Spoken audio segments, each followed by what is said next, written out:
Hello friends, स्वागत है आपके अपने YouTube channel online SF classes में। जैसा कि हमने लगातार हिस्ट्री का लाए थे और पॉलिटिकल का क्वेश्चन लाए थे।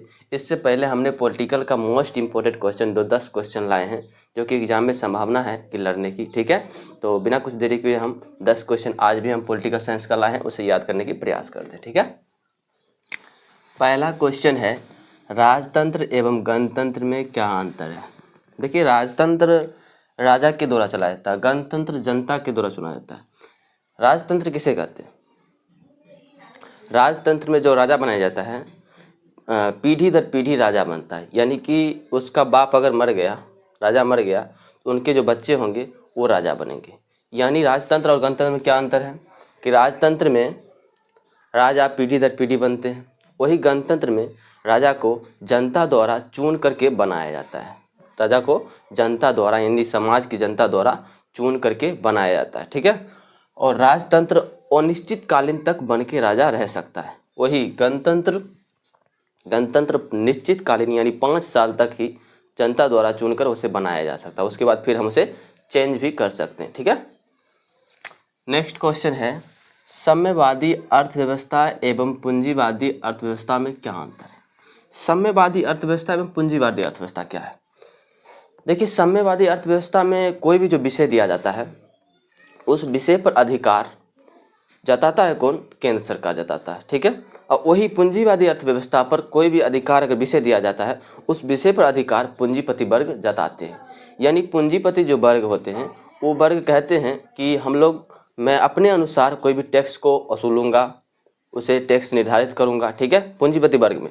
वही केंद्र सरकार में साम्यवादी में कहते हैं कि सरकार अपने अनुसार टैक्स को लागू करेंगे और कितना टैक्स रखना है, कितना नहीं रखना है, कितना बढ़ाना है, कितना कम करना है, उस पर सरकार निर्णय लेंगे और वही पूंजीवादी पे पूंजीपति वर्ग निर्णय लेंगे। ठीक है, मुझे उम्मीद है कि आप लोगों को आसानी से याद हो चुका होगा। ठीक है, और आप लोग ऐसे ही जैसे लिखिएगा, साम्यवादी अर्थव्यवस्था में पूंजीवादी अर्थव्यवस्था में कुछ इस प्रकार अंतर है। ठीक है, पहले इस तरह लिख दीजिएगा, एक तरफ साम्यवादी लिख दीजिएगा और एक तरफ पूंजीवादी लिख दीजिएगा। ठीक है, साम्यवादी में लिखिएगा आप क्या कि साम्यवादी पर दिए गए विषय पर अधिकार केंद्र सरकार जताते हैं। पूंजीवादी में लिखिएगा पूंजीवादी विषय पर दिए गए अधिकार पूंजीपति वर्ग जताते हैं। ठीक है, वही साम्यवादी पर जो साम्यवादी है उस पर कर निर्धारण केंद्र सरकार करते हैं, पूंजीवादी में कर निर्धारण पूंजीपति वर्ग लोग करते हैं। ठीक है, इस तरीका आप लिख दीजिएगा, दो करके आपको 2 नंबर आसानी से मिल जाएगा। ये सभी क्वेश्चन जो मोस्ट VVI है 2 नंबर का है। कितने हैं? 2 नंबर का क्वेश्चन है। ठीक है, जो कि 15 क्वेश्चन आते हैं ना, 15 क्वेश्चन 2 नंबर आते हैं और 4 क्वेश्चन 5 नंबर आते हैं। ठीक है, और 5 को 20 और इधर 15 दूना 30, 30 20 50 नंबर सब्जेक्टिव में आती है। ठीक है, वही सभी क्वेश्चन करा रहे हैं। ठीक है, और लड़ने की पूरी संभावना है सब क्वेश्चन। नेक्स्ट क्वेश्चन है, दबाव समूह से आप क्या समझते हैं। समूह मतलब होता है इकट्ठा करना, यानी एक कलेक्ट करना यानी सब लोग एक जगह जुट हो जाना। सभी लोग एक जगह जुट होकर के सरकार पर जो हम दबाव बनाते हैं अपने हित के रक्षा के लिए, समाज के रक्षा के लिए, उसे हम दबाव समूह कहते हैं। यानी कई सारे लोगों को मिला करके एक समूह बनाया जाता है, जो समूह सरकार पर दबाव बनाते हैं कि हम लोग समाज का रक्षा किया जाए, मतलब फायदा के लिए उस समूह जो सरकार पर दबाव बनाते हैं उसे हम दबाव समूह कहते हैं। ठीक है, इसको ऐसे लिख दीजिएगा। नेक्स्ट क्वेश्चन है, विश्व व्यापार संगठन क्या है। देखिए, विश्व मतलब होता है दुनिया व्यापार संगठन क्या है, यानी WTO, वर्ल्ड ट्रेड ऑर्गेनाइजेशन। ठीक है, तो विश्व व्यापार संगठन क्या है? विश्व व्यापार संगठन में पूरे दुनिया की जो व्यापार है उनको एक जगह कलेक्ट करना, इकट्ठा करना, उनकी समस्या को हल करना, उनकी जो दुख सुख है उनसे बातचीत करना, ये सभी विश्व व्यापार संगठन में होते हैं। संगठन मतलब होता है इकट्ठा करना, विश्व के व्यापारों को एक जगह इकट्ठा करना विश्व व्यापार कहलाता है। उसको समस्या को हल करेंगे, जो समस्या हो गया, हर एक व्यापार जो है उनका समस्या होता है ना कि मेरे यहाँ पर बिक नहीं रहा है, हम वो जगह लेंगे, ये जगह लेंगे। ठीक है, वही समस्या को हल करना विश्व व्यापार का संगठन का काम है। ठीक है, विश्व व्यापार संगठन का काम है। ठीक, नेक्स्ट क्वेश्चन, धन विधेयक क्या है। देखिए, धन विधेयक कहते हैं जो कि केंद्र सरकार कितना रुपया खर्च करते हैं जनता पे, कितना रुपया जनता के टैक्स से जनता से टैक्स के रूप में वसूलते हैं, वो सभी लोकसभा में पेश करना ही धन विधेयक कहलाता है। ठीक है, जैसे कितना रुपया टैक्स के रूप में वसूला, कितना रुपया जनता पे खर्च किया, ये सभी मामला, ये सभी जो है पैसे को एक कलेक्ट करके और लोकसभा में पेश करना ही क्या कहलाता है, धन विधेयक कहलाता है। ठीक है, नेक्स्ट क्वेश्चन है संप्रभुता क्या है, उसे अपने शब्दों में लिखे। संप्रभुता का मतलब होता है कि ऐसा देश जिसके पास बाहरी मामले और आंतरिक मामले दोनों में समझौता करने की क्या हो, हक हो, उसे ही संप्रभुता कहते हैं। संप्रभुता यानी कि बाहरी मामले, यानी बाहरी देश के मामले को और आंतरिक देश के मामले को, दोनों को क्या करने, समझौता करने का उसके पास क्या हो, अधिकार हो, उसे हम संप्रभुता कहते हैं। ठीक है, नेक्स्ट क्वेश्चन है विविधता में एकता से आप क्या समझते हैं।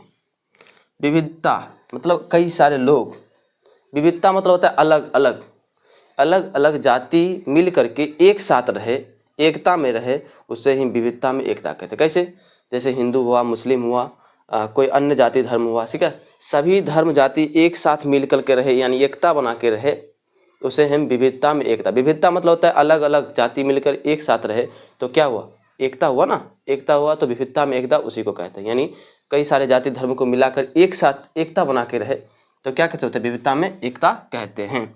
नेक्स्ट क्वेश्चन है भारतीय विदेश नीति के 3 अनिवार्य कारक बताएं।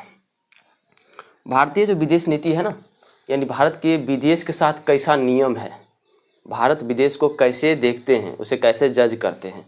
देखिए, भारत का एक नियम है कि कोई भी देश है, उस देशों पर पहले हम हमला नहीं करेंगे। ये उनका नियम है कि पहले हम उन पे हमला नहीं करेंगे। अगर वो हम पे हमला कर रहा है तो हम अपने रक्षा के लिए हम ज़रूर उन पे हमला करेंगे। ठीक है, ये नियम है।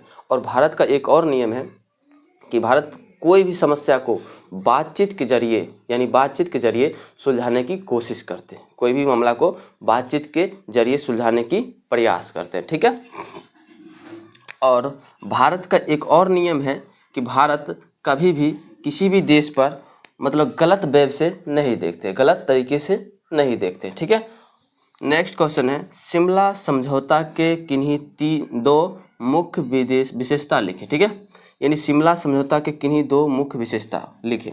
शिमला समझौता 1972 में भारत और पाकिस्तान के बीच हुआ था, तो उनका कुछ न कुछ तो विशेषता होगा ना, विशेषता ही ना पूछ रहा है। शिमला समझौता के मुख्य विशेषता क्या है। जब भारत और पाकिस्तान के बीच समझौता हुआ ना, शिमला समझौता, उसमें कहा गया कि अगर हम 2 देशों के बीच अगर समझौता हो रही है, चाहे लड़ाई होगा, तो हम दोनों देश ही मिल करके सुलझाएंगे उसे, उसमें कोई तीसरा देश इन्वॉल्व नहीं होनी चाहिए। यानी हम दोनों भाइयों के बीच अगर लड़ाई हो रही है तो हम दोनों भाइयों मिलकर ही उसे सुलझाएंगे, कोई तीसरा इसमें नहीं आना चाहिए, क्योंकि तीसरा आता है ना तो वो अपने दुनिया में लेकर चला जाता है। ठीक है, इसीलिए वो क्या कहता है कि हम दोनों देश मिलकर ही उसे सुलझाएंगे। ठीक है, पहला ये उसका विशेषता है।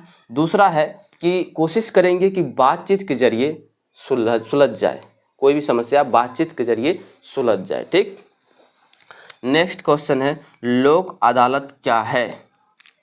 देखिए, लोक अदालत, लोक मतलब होता है जनता, जनता, कई सारे जनता को एकजुट करके मिलाया जाता है, मिला करके एक अदालत बनाया जाता है। गांव घर में ही देखिएगा कि जैसे मुखिया होता है ना, मुखिया जी होते हैं, जैसे किसी को मान लिए पंच मान लिए, तो उन सभी को एकजुट कर करके बनाया जाता है ना, ताकि वो किसी भी समस्या को सुलझाए गांव के।